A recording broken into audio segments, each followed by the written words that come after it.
미국 남부 루이지애나의 거대한 습지대에 10여 명의 여행객들이 탄 비행기가 추락합니다.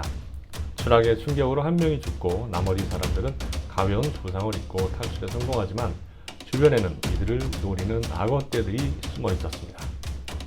첫 희생자는 물속에 있던 무기장이었죠. 휴대폰도 안 터지고 블랙박스도 없는 절망적인 상황에서 갈 곳을 모르는 여행객들의 운명은 과연 어떻게 되었을까요? 영화 더 바이위의 본격적인 이야기는 이렇게 시작됩니다. 영화가 시작되면 미국 마약 단속국 DA가 습지대 가운데 있는 마약 제조 공장을 습격합니다. 갑작스러운 기습에 당황한 마약상들은 증거를 없애기 위해서 마약 재료들을 강으로 흘려보내는데요. 이렇게 강으로 흘러간 많은 양의 마약들을 먹은 악어들은 유전자 변형을 이루게 되어 호전적이고 인간을 노리는 괴물 악어들로 바뀝니다. 제대로 판이 깔렸으니 이제 괴수들에게 습격당하고 사지가 절단되며 단말마의 비명을 지르는 희생자가 등장하면 완벽한 셈입니다.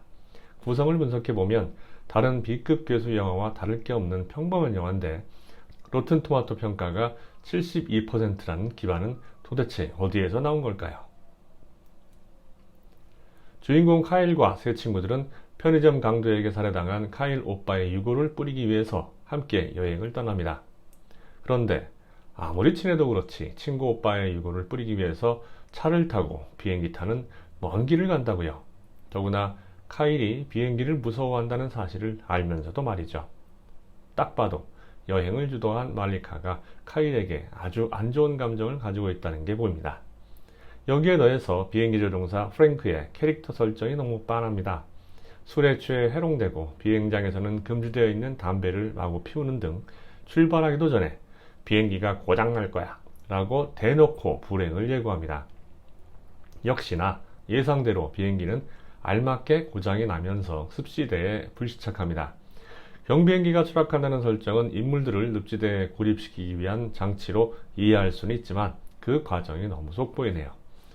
기습적인 불시착 이후에 생존자들이 조종사나 다른 이들에게 책임을 떠넘기는 등의 조난자들이 보이는 일반적인 행동을 하지 않고 차분히 있는 것도 좀 이상하긴 합니다.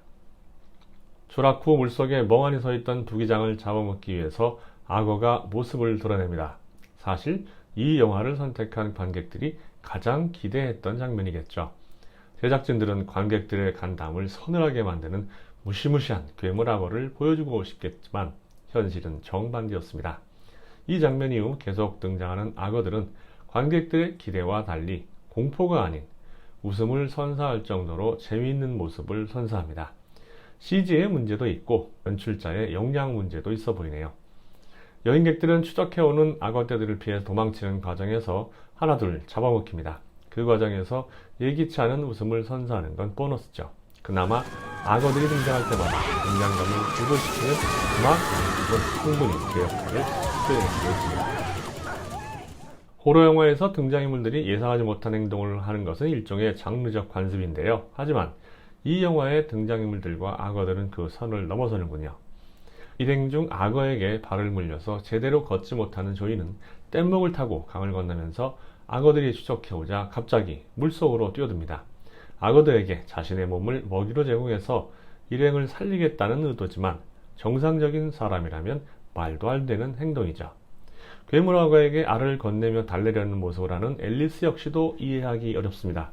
그렇게 알을 내주면 응 고마워 이제 돌아갈게 하며 악어가 물러날 거라고 생각했던 걸까요? 결국 앨리스는 악어에게 오른팔을 먹히는데 감독이 액션씬 한 장면을 찍기 위해서 앨리스를 희생한 것처럼 보이네요. 계단 위에 있던 프랭크를 지붕 위에서 공격한 악어는 도대체 어떻게 그 위로 올라갈 수 있었던 걸까요? 악어의 신체 구조상 날개를 달지 않는 한 그곳으로 올라가는 건 도저히 불가능한데 혹시 유전자 변형으로 날 수 있는 능력이 생겼던 걸까요? 이쯤 되면 감독의 상상력에 감탄하지 않을 수 없습니다. 카일은 일행과 함께 구조된 후 오빠의 유골을 흩뿌리면서 과거의 트라우마를 극복합니다. 어차피 이렇게 해피엔딩이 답이었겠지만 그 전까지 어눌하고 어색하게 흘러온 스토리텔링의 문제들 때문에 다른 영화처럼 느껴질 정도로 앞선 장면과 톤 차이가 심하네요. B급 호러 영화의 묘미는 제한된 예산과 기술적 한계 속에서 창의성과 독특한 발상으로 극복하는 데 있는데 이 영화는 그런 창의성이나 독창성을 찾아보기 어렵습니다. 거기다 예산 부족으로 인한 CG의 조잡함만 눈에 띄었습니다. 영화 포스터에 47m 제작진이 만들었다는 홍보 문구는 좀 민망할 정도네요. 괴수호러라는 장르를 선택했음에도 이쪽 장르 영화들이 가져야 할 기본적인 공식들, 예를 들어서 괴물의 위협적인 존재감이나 생존자들의 절박하면서도 지능적인 대응, 점진적으로 높아지는 긴장감 등을 제대로 구현하지 못한 게 패착이라고 봅니다.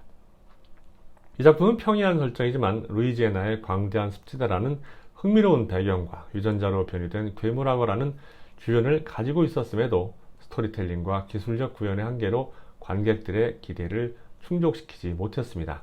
흥미로운 호러 영화나 괴수 영화를 찾는 영화 팬이라면 다른 선택지를 추천하고 싶습니다. 이 작품의 평점은 3점입니다.